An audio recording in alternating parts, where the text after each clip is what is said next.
Միացյալ Նահանգներն ու Իրանն այսօր Ժնևում անուղղակի բանակցություններ են անցկացնում լուծելու Թեհրանի միջուկային ծրագրի շուրջ տասնամյակներ շարունակվող վեճը եւ կանխելու հնարավոր պատերազմը։ Օմանի միջնորդության բանակցությունների երկրորդ փուլին ԱՄՆ-ից մասնակցում են նախագահի հատուկ բանագնացներ Սթիվ Ուիթքոֆը եւ Ջարեդ Քուշները, իսկ Իրանից արտգործնախարար Աբբաս Արաղչին։ Բանակցություններից առաջ Իրանի գերագույն առաջնորդ Այաթոլլահ Ալի Խամենեին դիմելով ԱՄՆ նախագահին հայտարարել է. «Դուք նույնպես չեք կարողանա տապալել Իսլամական Հանրապետությունը»։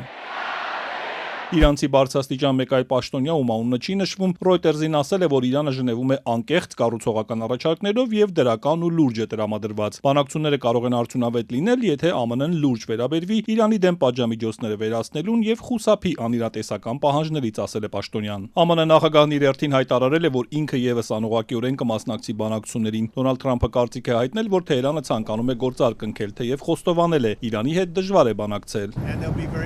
Դրանք կարևոր բանակցություններ կլինեն, տեսնենք թե ինչ կստացվի։ Ես կասեի, որ նրանք վատ բանակցողներ են, քանզի անցած տարի կարող էինք համաձայնության գալ B2 կործանիչներ ուղարկելու փոխարեն ոչնչացնելու նրանց միջուկային ներուժը։ Հուսով եմ հիմա ավելի խելամիտ կգտնվեն, նրանք ցանկանում են գործարք կնքել։ Բանակցություններից առաջ ԱՄՆ-ն մեծ ուժեր է կուտակել Իրանի ափերի մոտ սպառնալով ռազմական գործողություններով, եթե Թեհրանը գործարքի չգնա։ Երեկ էլ Իրանը զորավարժություններ էր անցկացրել Հորմուզի նեղուցում, որտեղով տեղափոխվում է աշխարհում սպառվող նավթի 20%-ը։ Նեղուցում Թեհրանը առաջիկայում կանցկացնի եւս մեկ զորավարժություն, որին մասնակցելու համար Ռուսաստանն ու Չինաստանն արդեն նավեր են ուղարկել։ Ժնևի հանդիպումից մեկ օր առաջ ԱՄՆ սենատոր Լինդսի Գրեհեմը երեկ Թել Ավիվում հայտարարել է, որ Միացյալ Նահանգների եւ Իսրայելի միջև որևէ տարակարծություն չկա, թե Թեհրանի միջուկային խնդրի կարգավորման դեպքում ինչ է պետք անել եւ երբ։ Հանրապետական սենատորն ասել է, որ այս հարցում որոշում կընդունվի շաբաթների ընթացքում, այլ ոչ թե ամիսների, սակայն չի մանրամասնել, թե որտեղից նման տեղեկություն։ Գրեհեմը միայն նշել է, որ իրանական ռեժիմի վերջնելու երկու տարբերակ կա, որոնցից մեկը դիվանագիտականն է։ Մյուս տարբերակը ռազմականն է։ Կարծում եմ նախագահ Թրամփը փորձում է հասկանալ, թե որ տարբերակն ամենալավ արդյունքը կտա։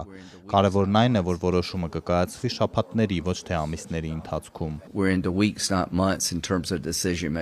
Թեհրանն ու Վաշինգտոնը բանակցությունները վերսկսել են փետրվարի սկզբին։ ԱՄՆ-ն եւ Իսրայելը հայտարարում են, որ Իրանը ձգտում է միջուկային զենք ստեղծել, ինչը կարող է սպառնալ Իսրայելի գոյությանը։ Իրանը մինչդեռ պնդում է, որ իր միջուկային ծրագիրը բացառապես խաղաղ բնույթ ունի։ Վաշինգտոնը փորձում է ընդլայնել բանակցությունների շրջանակը, ներառելով նաեւ Իրանի հրթիռային ծրագիրը։ Թեհրանը սակայն հայտարարում է, որ պատրաստ է քննարկել միայն իր միջուկային ծրագրի սահմանափակումները պատժամիջոցների մեղմացման դիմաց։ Հրթիռային ծրագիրը քննարկման առարկա չէ, իսկ ուրանի հարստացումից չի հրաժարվի։ Ինչ ակնկալիքներ ունեն իրանցիները բանակցությունների։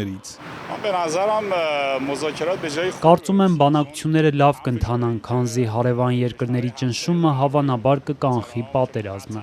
Թրամփի մասին մեր իմացածից ելնելով պարզ է, որ նա իր շահերն է հետապնդում, ուստի կարծում եմ պատերազմը քիչ հավանական է։